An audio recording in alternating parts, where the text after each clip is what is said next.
akan menjadi buah dan rimbun sifatnya.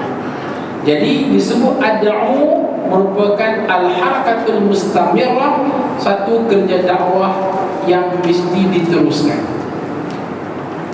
Daripada situlah kerja kita ialah meneruskan kerja dakwah.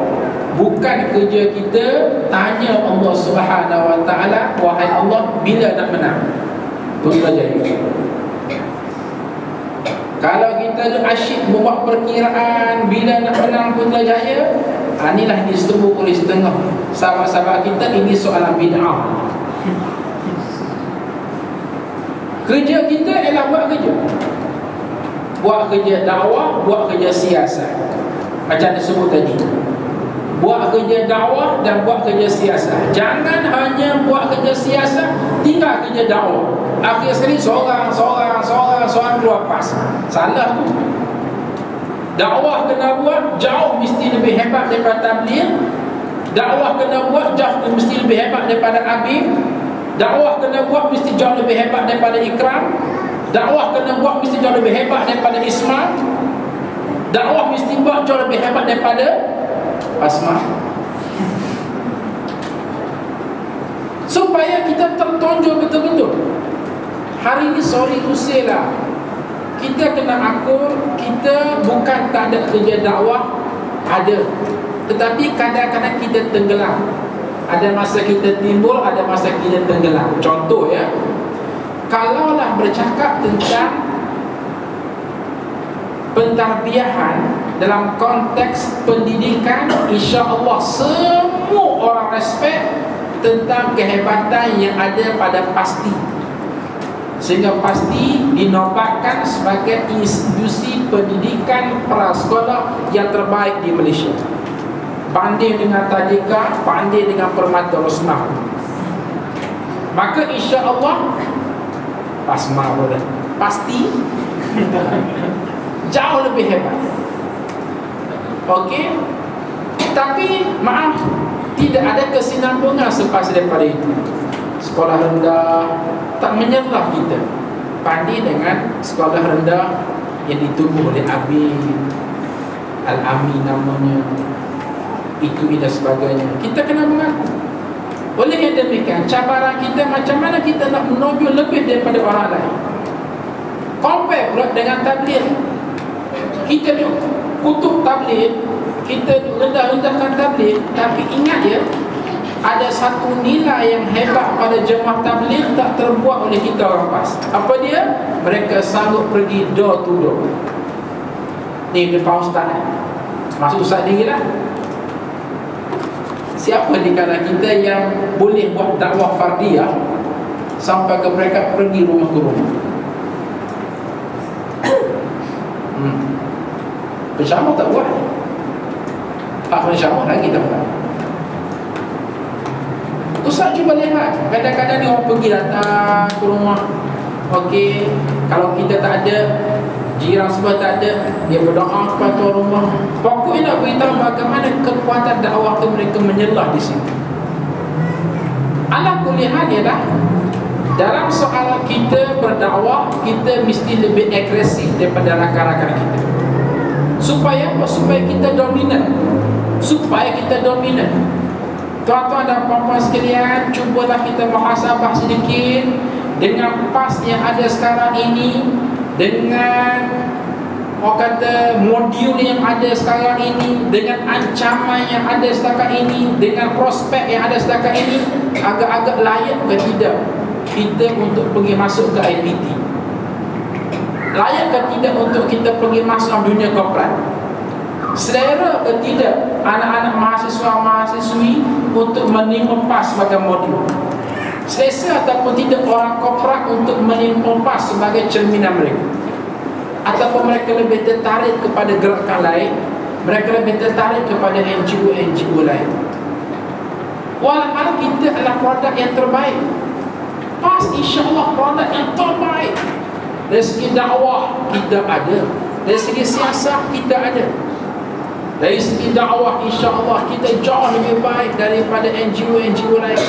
daripada tabligh, daripada arkam zaman dulu, daripada Abib, daripada IRC, daripada Ikram, daripada JIM. Tetapi nak sikit saja, ialah kita mesti gerak lebih rancak daripada yang sedia ada.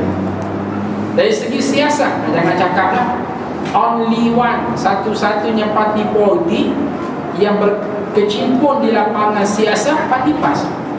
Di PKNGO memang awal-awal tidak ada. So insya-Allah kita harap potensi sedia ada yang ada ini jangan kita matikan. Kita mesti bersama dengan rangkaian ketiga pada ayat 108, itulah ad'u, ini disebut al-harakah al-mustamirah. Itu yang ketiga. Yang keempat ialah ad'u ilallah.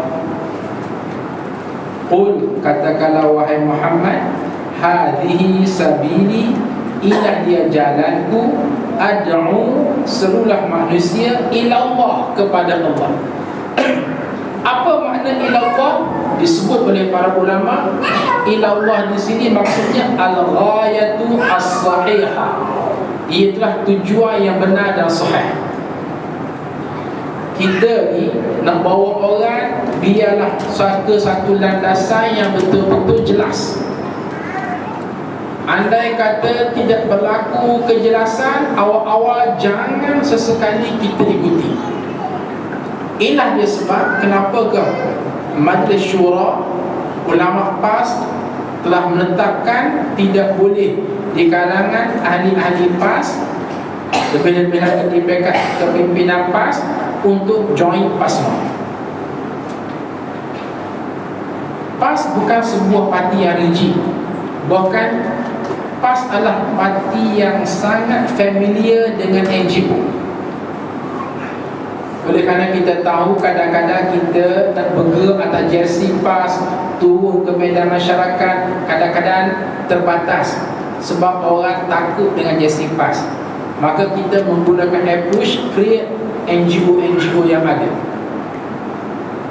dengan unit amalnya, dengan aman Palestinnya dan sebagainya. Banyak lagi NGO yang lain yang di belakangnya adalah diurus oleh figure-figure PAS.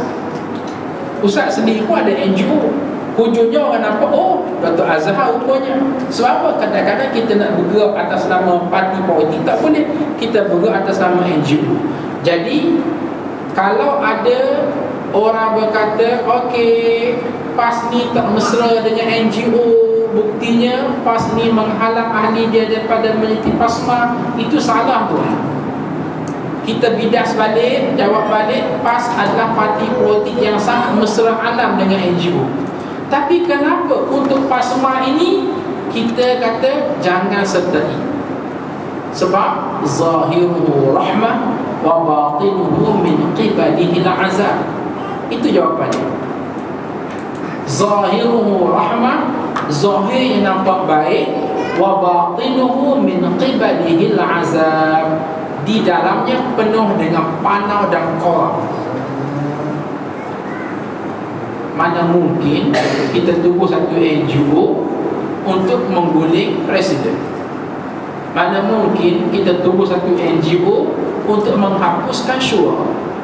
Mana mungkin kita menubuhkan NGO atas dakwa itu konon-kononnya untuk memperkasakan Pakatan Rakyat, seolah-olah memberi imej bahawa parti PAS ini parti yang cuba nak menghapuskan Pakatan Rakyat. Ini persepsi yang tidak baik, sengaja didoktrin kepada masyarakat umum untuk menegatifkan orang kepada PAS dan nak menimbulkan baik kepada PAS.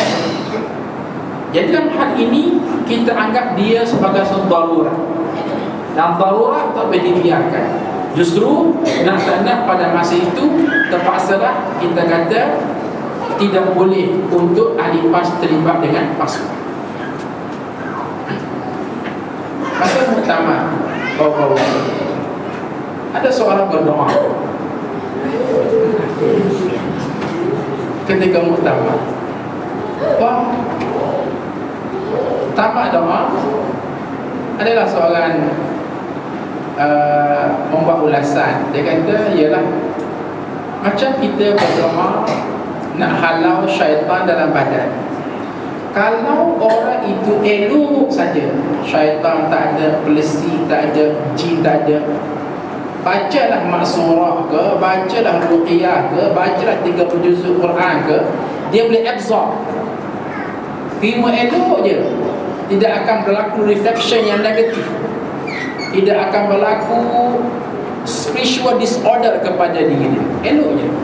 Tapi kalau orang itu banyak hantu, banyak jin dalam badan, tak perlu baca 30 juzuk Quran, baca qul huwallah 2-3 kali pun mulai menggelepar, keluar neraka tu. Syaitan daripada Thailand, jin daripada Burma, pelesi daripada Mongolia, semua keluar dengan berbagai-bagai bahasa. Itulah rasanya yang mendorong kenapa wakil ada seorang Abu Jahal masa muktamar itu menggunakan pendekatan doa. Ustaz melihat begini tau, kebanyakan yang bercakap dalam muktamar itu berada pada horizontal statement, daripada manusia kepada manusia, kerana manusia, untuk manusia, dan dikembalikan kepada manusia. Contoh, dalam isu dua adun di Selangor yang tuan-tuan maklum, datang seorang bucak, kita minta supaya diambil tindakan yang tegas. Datang yang kedua bucak, kita minta supaya buat tindakan disiplin. Datang yang bucak, ini apa yang kita mesti hapuskan. Oleh dia pegang pucuk pimpinan, mesti ambil tindakan. Bicaranya apa? Bicara daripada manusia kepada manusia, kerana manusia, untuk manusia, dan dikembalikan kepada manusia. Ustaz cuba bawa dalam bentuk, biarlah statement Ustaz ini datang dalam bentuk vertikal, naik ke atas. Maka naik ke atas namanya munajat ataupun doa. Simple je. Nak kata terik suara, tak terik. Wahai Allah, bukalah pintu hati kepada ahli dan kuasa tata tertib PAS untuk mengambil tindakan kepada dua adun yang mengkhianati perjuangan. Simple je. Tetapi walaupun setara dua keluar habis, jinnya keluar, ifritnya keluar, syaitannya keluar, baru di situ keluar satu. Yang tak setuju, opini dia, bla bla bla, kita nampak, oh kenapa tak setuju, di belakangnya ada benda lain. Di belakangnya telah istilah ada jemaah dalam jemaah, ada parti dalam parti, ada usaha untuk menggulingkan presiden dan sebagainya. Daripada situ keluar segala-galanya. Jadi tuan-tuan dan puan-puan sekalian, cabaran kita terlalu banyak di hadapan. Oleh yang demikian, ad'u ila Allah, kita mesti seru manusia kembali kepada Allah itu benar-benar berlaku. Dan insya-Allah kita yakin bahawa tidak ada wadah yang terbaik untuk atas nama dakwah Islamiah, atas nama siasat, kecuali untuk bersama dengan parti Islam Malaysia, bukan atas nama pasukan. Mesti jelas ila Allah, kepada Allah. Baik, itu yang keempat.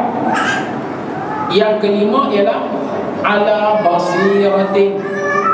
Saya sekali lagi, qul hadhihi sabili ad'u ila Allah ala basiratin.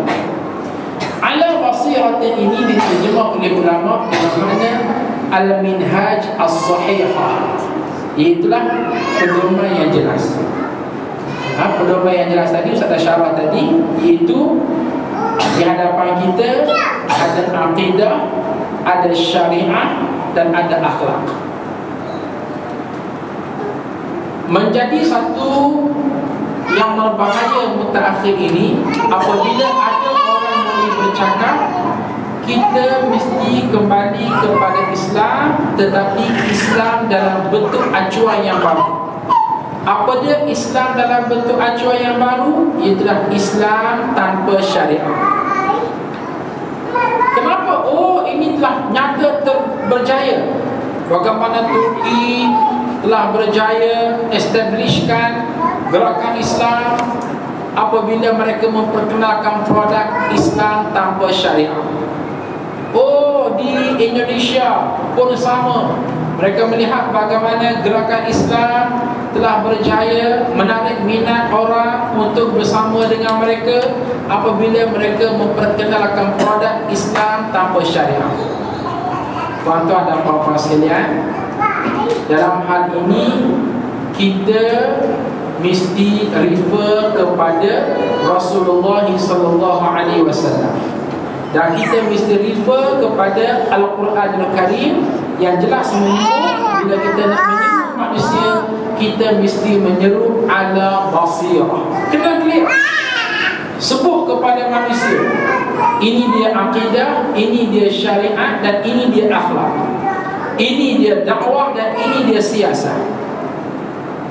Adapun soal kita kata jangan sebut tentang syariat, memadai dengan kita kata Islam semata-mata.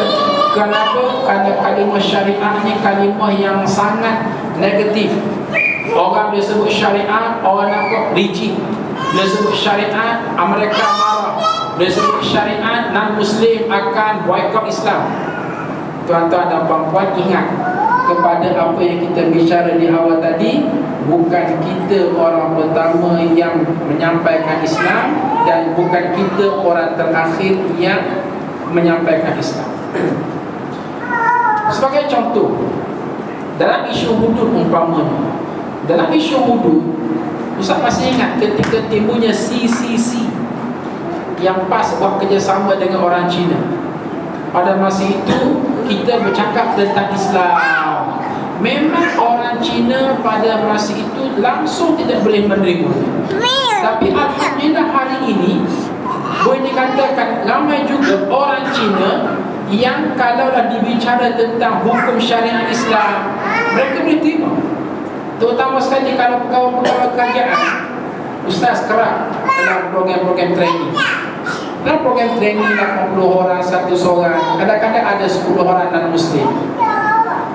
Ada 10 orang non-Muslim, apa yang kita buat? Kita kata, macam mana nak buat ni ya? Nak baca Al-Quran, takut dia terasa hati. Pengajar dah gelisah dah. Apa pengajar kata? Dr. Azhar, dalam hall ni 100 orang, adalah 10 orang non-Muslim. Tu Buddha, tu Hindu, tu Kristian, tu sebagainya. Boleh tak Ustaz cuba generalizekan statement Ustaz? Tu dia. Cuba universalkan statement Ustaz bila berbicara. Ana ambil je pandangan beliau, tetapi tuan-tuan dan puan-puan, bila kita buat satu test, itu kita cakap je, kita baca qala Allah, kita baca qala Rasul, kita sebut tentang keindahan Islam. Tajuknya apa? Contoh, katakan tajuk ini diminta untuk kita buat peningkatan integriti dan prestasi kerjaya. Macam mana nak bahas tentang peningkatan integriti dan prestasi kerjaya kalau tak relate kepada agama? Kena relate dengan agama, barulah datang fee tersebut. Contoh bila kita kata innallaha kana 'alaikum raqiba, Allah sentiasa memantau kamu. Justru untuk memastikan kita bersifat transparent, ada integriti. Bila kita buat itu dan ini, kita mesti based on inside out. Mesti kekuatan datang daripada ramal kita, dan dalam ramal kita mesti ada nikmat hidup dari Tuhan. Terasa satu energi Allah bersama dengan kita, Allah melihat kita, Allah memantau kita, raqib atid majlis tentang apa yang kita buat. Ini apa? Inilah bicara agama. Wah, apa yang kita sangka berlakunya penolakan statement kita oleh non-Muslim, rupa-rupanya tidak begitu. Sudah banyak kali testimoni yang Ustaz buat, bila kita bahas dan cerita agama kepada non-Muslim dalam majlis yang proper macam tu, mereka datang dengan penuh respect. Mereka datang dengan penuh respect. Oh bagus, dan dia rasa excited, sehingga bila kita balik ada yang terus telefon untuk tahu lebih mendalam. So nak beritahunya ialah kita jangan tunjuk pandai lebih daripada Allah Subhanahu Wa Taala.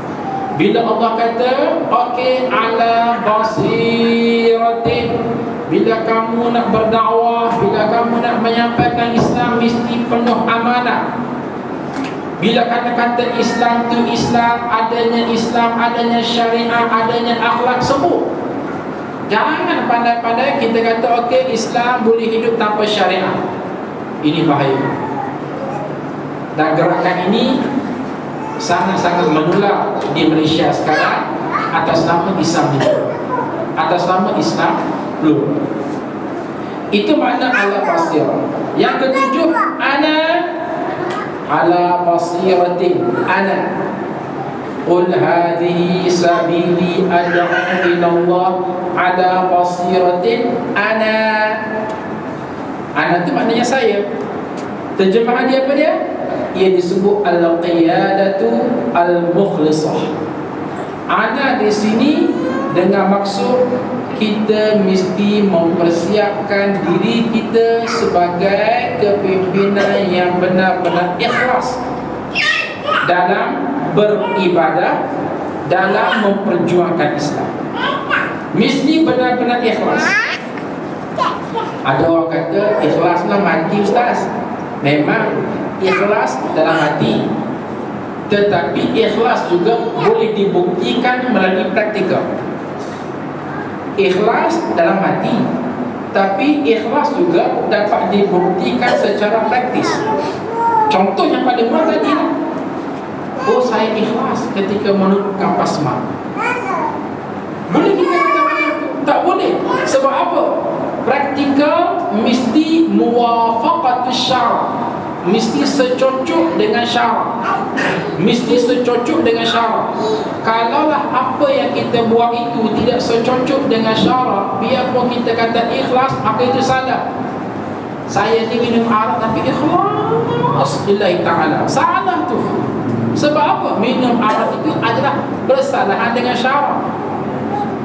Dalam konteks perjuangan Islam, kita diminta supaya beri tumpuan kepada PAS, bukan buat sesuatu jemaah dalam jemaah, gerakan dalam gerakan. Tiba-tiba kita kata okey, saya ikhlas ketika menubuhkan pasma. Hei, kamu tubuh pasma itu sendiri bukti kamu tidak ikhlas dengan perjuangan. Jadi ada yang dimaksudkan di sini ialah untuk mempertajamkan nilai kita, keikhlasan kepada Allah Subhanahu Wa Taala. Itu yang ketujuh. Itu yang keenam. Yang ketujuh, wa manittaba'ani. Terjemahannya, dan orang yang bersama denganku. Maksud dia apa dia? Maksud kepada makna wa manittaba'ani, orang yang bersama denganku, ialah al-jundiyah al-muti'ah, iaitu kita mesti menjadi orang yang mendukung perjuangan Islam dalam keadaan muti'ah, taat, patuh, wala dan siqah kepada kepimpinan dan kepada jemaah, selama mana mereka itu tidak terpesong daripada wadah yang sunnah. Mana kalau orang tanya mana bukti kita dalam PAS ini kena ada nilai siqah, ta'ah, wala, patuh, tak payah cari ayat yang jauh-jauh, yang besar-besar, yang tinggi-tinggi, yang sulit-sulit. Cukup dengan refer kepada surah Yusuf, ambil wa manittaba'ani. Makna kepada wa manittaba'ani ini, ia memberi makna satu sudut kita mungkin memimpin orang, tapi dalam masa yang sama kita juga dipimpin. Kita adalah pimpinan di pekat cawangan, tapi kita dipimpin di pekat kawasan.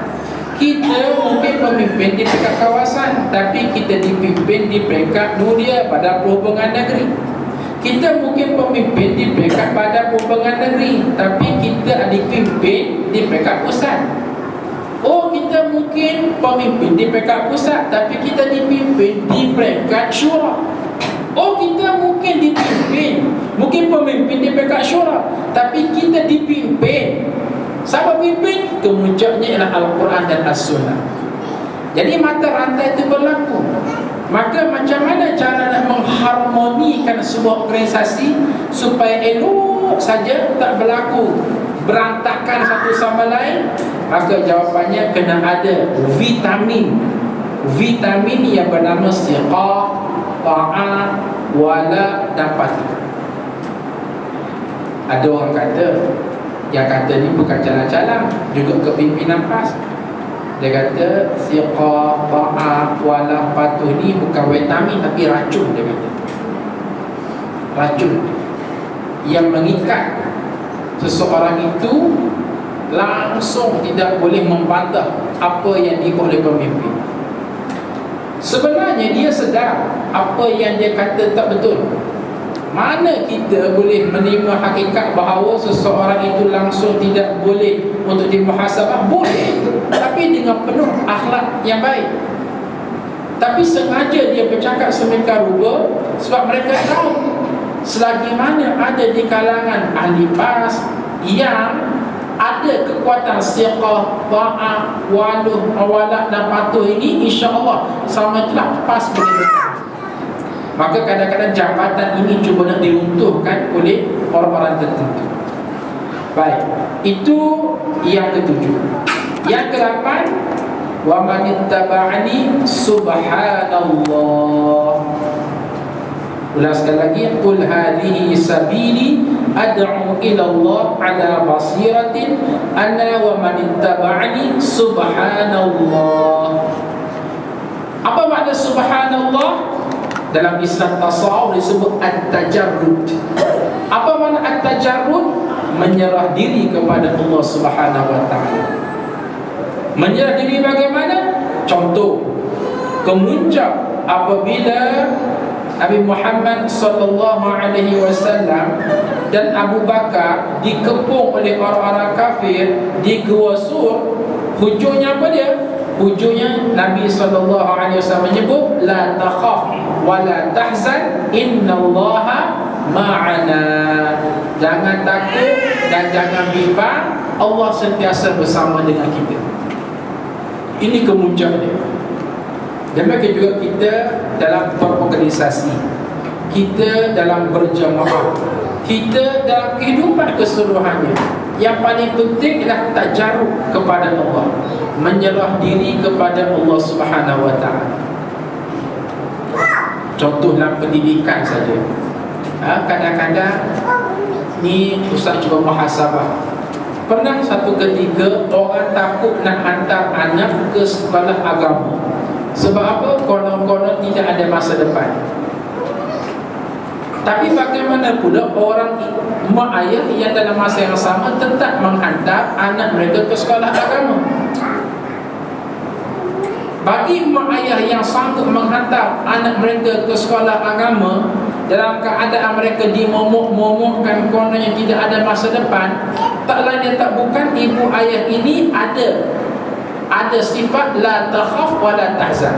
Jangan takut apa yang akan berlaku pada anak kita, wala tahzan, dan jangan kita berduka cita apa yang telah berlaku. Innallaha ma'ana, Allah tetap bersama dengan kita. Dan ternyata sekali bagaimana graduan yang ada latar belakang agama lebih mudah untuk mendapat habuan dunia ataupun akhirat. Sama juga dengan pelajar-pelajar tahfiz. Oh, dimomok-momokkan konon-kononnya anak yang belajar tahfiz mereka tidak ada masa depan. Tapi student sudah ada pernah buat kajian, setakat ini anak-anak yang hafaz Al-Quran 30 juzuk tidak ada seorang pun yang mengganggu. Tidak ada seorang pun graduan yang hafiz Al-Quran yang mengganggu. Seorang pun tidak ada. Ada saja job yang datang kepada mereka dan kehidupan mereka sangat selesa, jauh daripada orang lain. Kenapa? Kerana kuatnya tajarrud kepada Allah Subhanahu wa taala. Sama juga dalam soal kehidupan kita berparti. Bila timbul isu, kadang-kadang macam mana kita ni dengan perjuangan kita, kalau kita ni sibuk hudu syariah Islam, nanti non-Muslim takkan sokong kita. Bila non-Muslim tak sokong kita, maka jauhlah kita nak mencapai Putrajaya. Tuan-tuan dan puan-puan, kalaulah kita rasa perjuangan kita ini kita saja yang mengolahnya, maka inilah jadi dia. Tetapi kalau kita yakin Allah Allahu ma'ana, Allah sentiasa bersama dengan kita. Kita buat kerja kita, Allah buat kerja Allah. Ini bahasa yang Ustaz selalu guna. Kita buat kerja kita, Allah buat kerja Allah. Kerja kita apa dia? Buat kerja siasat. Kerja kita apa dia? Buat kerja dakwah. Kerja Allah apa dia? Kerja Allah beri kemenangan kepada kita. Bilakah Allah Ta'ala akan beri kemenangan kepada kita? Senang je. Pada masa yang dikehendaki oleh Allah, dan bukan pada masa yang dikehendaki oleh kita. Benar kan? Pada masa yang dikehendaki oleh Allah, dan bukan pada masa yang dikehendaki oleh kita. Itu yang telah ditakdirkan oleh Allah begitu. Ambil saja PRU yang lepas, kita menang 52%. Apa dia Pakatan Rakyat? BN menang 48%. Sepatutnya kita memerintah, kita yang mesti Putrajaya. Tetapi Allah kata ada, aku akan beri kepada kamu pada masa yang aku kehendaki, dan bukan pada masa yang kamu kehendaki. Justru kamu buat kerja kamu, aku buat kerja aku. Masalah hari ini, kita nak ganggu kerja Allah, dan kita tak buat kerja kita. Kita nak ganggu kerja Allah, apa dia? Kita nak tak buat kerja kita, apa dia? Kita cuba caturkan kemenangan kita untuk menguasai Malaysia konon-kononnya, sampai ke peringkat di kalangan kita sudah tidak lagi menjadikan medan dakwah sebagai medan untuk menyampaikan mesej kepada masyarakat. Itu sebab kadang-kadang orang terasa dalam pas ni kosong. Itu sebab kenapa DAP sehingga hari ini mereka membontak terhadap Islam, kerana kita tak menyampaikan Islam kepada mereka. Bukan salah mereka sangat. Kenapa kita tak menyampaikan Islam? Kita bimbang kok mereka tak sokong kita. Tak, kita buat kerja kita. Siapakah yang menguasai hati-hati manusia dan Muslim di Malaysia ini? Manusia ataupun Allah? Allah. Jadi biar ada subhanallah, maha suci Allah daripada segala kekurangan. Itu poin yang ke-8. Akhir sekali, wa ma ana minal musyrikin. Bermaksud aku ini bukannya di kalangan orang-orang musyrikin. Maknanya mesej daripada wa ma ana minal musyrikin nak memberitahu kita mesti memperkasakan nilai tauhid kepada Allah Subhanahu wa taala. Sebab itulah timbulnya isu tahaduf siasi kita dalam Pakatan Rakyat.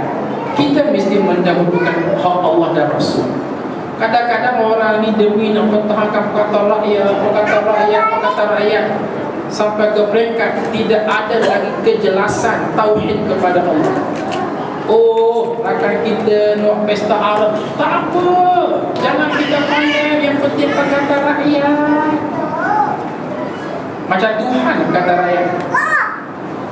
Kita mesti jelas tauhid kita kepada Allah Subhanahu wa taala. Kita bersama dengan Pakatan Rakyat selagi mana dia tidak melanggar nilai-nilai yang ditetapkan oleh Allah dan Rasul. Bila melanggar nilai-nilai yang ditetapkan oleh Allah dan Rasul, maka perkara itu harus dinilaikan semua. Jangan jadikan seolah Pakatan Rakyat sebagai Tuhan yang disembah. Tak boleh begitu. Orang ini tak lain tak bukan, dia berfikir yang penting menguasai Putrajaya, sehingga hilang ciri-ciri sebagai gerakan Islam, hilang nilai-nilai kita yang berada dalam jemaah Islam ini. Jadi sahabat-sahabat sekalian, itulah dia yang saya nak sampaikan pada malam ni. Mungkin perbincangan Ustaz ni terlalu akademik ke apa, wallahu a'lam, tapi saya rasa perlulah masa kita sekali-sekala kita dihidangkan dengan perbincangan yang agak berat. Mudah-mudahan tuan-tuan boleh balik baca semula surah Yusuf ayat 108 dan ambillah 9 mutiara yang kita bahas hari ini, dan cubalah kita kembang-kembangkan dalam medan dakwah dan dalam medan siasat kita. Jadi itulah yang dapat saya sampaikan. Wallahu ta'ala a'lam. Mungkin ada sahabat-sahabat yang nak timbulkan perbincangan dan soalan, silakan.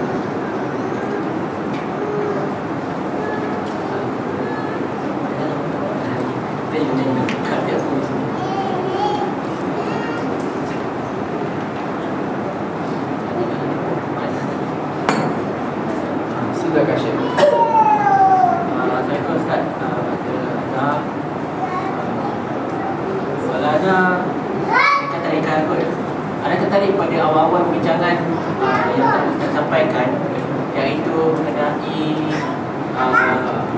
dikatakan tentang aspek pentarbiahan dalam PAS ini bagaimana untuk membentuk ahli-ahli PAS, terutamanya orang-orang yang tak PAS di luar, seperti contohnya Datuk Tabri ataupun Tan Sri Muhammad Taib, ataupun kalau kita lihat ada satu hamba Allah itu tak salah Ustaz Hakimi, dia membangkitkan tentang Khairi Uthman sebagai contohnya yang terdapat.